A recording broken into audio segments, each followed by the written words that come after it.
Welcome, Kirti. How are you today? I'm really well, thank you. Thank you for having me.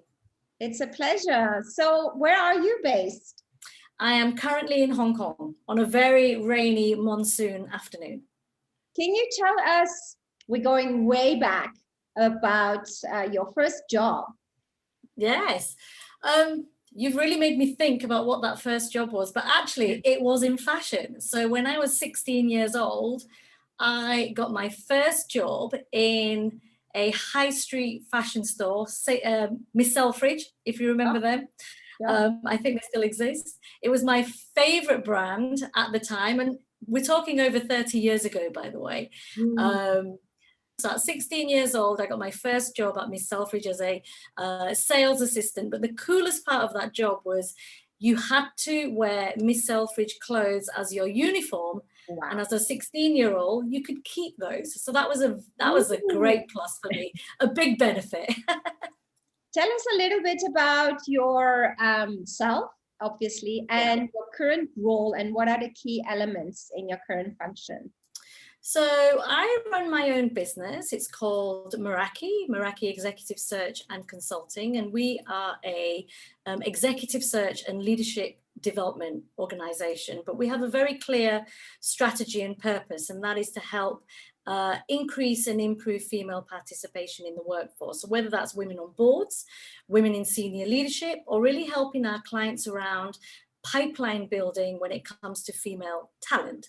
So our work, or my work, is around attracting women, developing women, and certainly helping clients retain their talent through creating a culture of inclusion and making sure they really think through how they allow women to thrive within their environment once they've spent all this effort trying to attract and, of course, retain these women. So my day-to-day activities really involves, working with clients, candidates, a lot of our knowledge partners, especially through the development work we do, as well as a lot of advocacy work. So, in Asia, even though gender diversity is a priority, it's not it's not business as usual. So there's a lot of effort required around trying to help clients understand the business case, help them work through how they can create a strategy to be able to allow for women to thrive within their environment,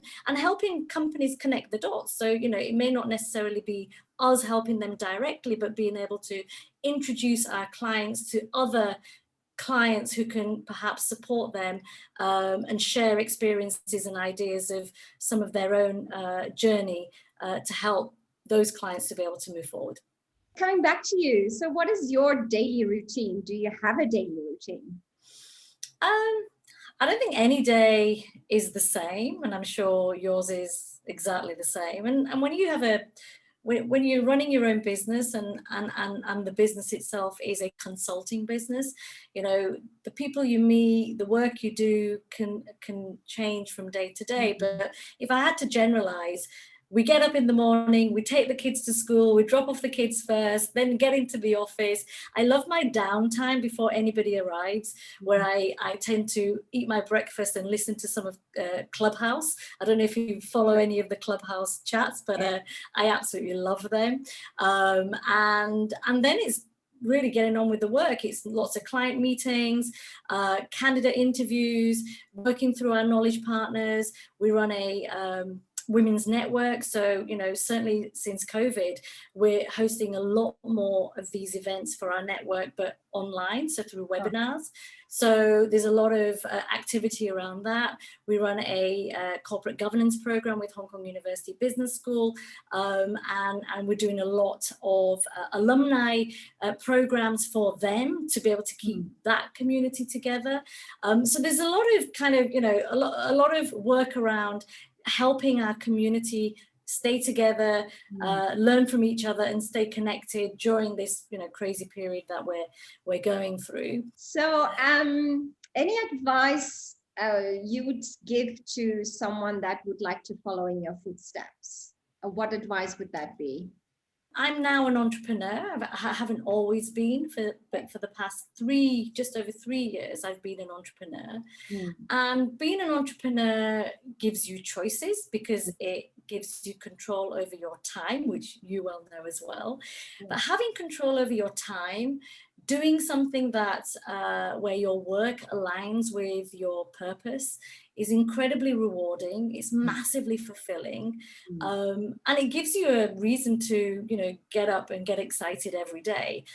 So for those reasons, I would absolutely, recommend anyone to follow in my footsteps, because I think it's a great, it's a great opportunity and a great choice to have. But you've got to be in a place where you feel you're ready to do that, because it takes a lot of work. It's not easy. And there's a lot of reliance on you because you are responsible for a lot of people. So you've got to put your team before you put yourself in lots of situations. So, but I highly recommend it. Oh, sounds wonderful. What was the best advice that's been given to you around your career? The best advice, and I think it's the advice I would give any woman, is always send the elevator back down. I think as senior women, we have a responsibility, we have a duty when we reach a certain level to be able to give other women, emerging women, young women, whoever they are, a step up. So that's whether you're sponsoring them, whether you're mentoring them, or whether you're just giving them a helping hand to move them forward in their own careers. So sending the elevator back down is a responsibility for any senior woman. I love that saying. It's the first time I hear that. Kirti, I learned something from you today. It's a beautiful, brilliant. Send the elevator down. Thank you. Yes, always. Wonderful. Kirti, this was such an inspirational chat. I thank you so much. And I'm sure that there's so many lessons that other women can learn from you and hopefully bring that into their lives. Thank you so much. Appreciate your time again, and hope to chat to you soon. Wonderful. Thank you so much for this opportunity. Really appreciate it. Nice to talk to you. Thank you.